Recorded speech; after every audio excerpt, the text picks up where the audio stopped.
Sophie Cunningham gets real about Caitlin Clark's fever shooting regression.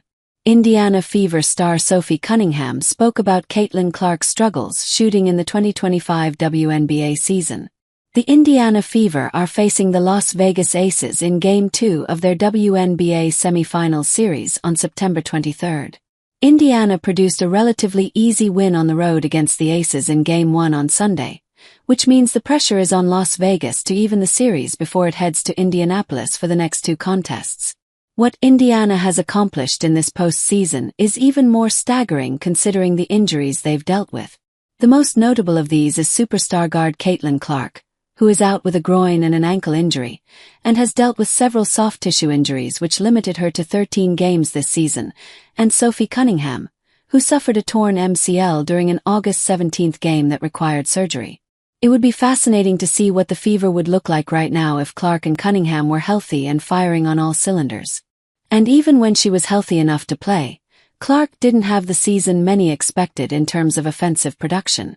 Sophie Cunningham speaks on Caitlin Clark's off-year shooting.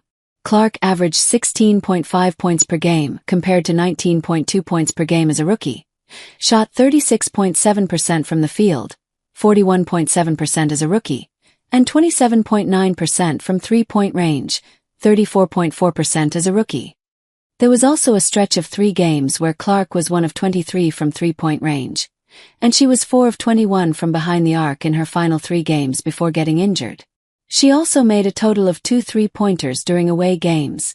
She played in 5 total road contests this year. Sophie Cunningham was the guest on a September 23 episode of the Young Man and the Three podcast, and addressed Clark's shooting struggles during this 2025 season at one point. "I know when she was playing she was coming back from injury too. She had kind of an off-year shooting when she was able to play," Cunningham said of Clark. "And I think that's normal. You're never just always going to be up here, holding her hand above her head. You know what I mean? But when Clark was locked in, it was so fun to watch her play. Because she was 4 steps ahead of everyone else," she added. Cunningham is correct in saying that every player goes through shooting slumps, and Clark is no exception. It will be fun for fans to see how Clark gets back on track, both with her health and with her shooting, in the 2026 season.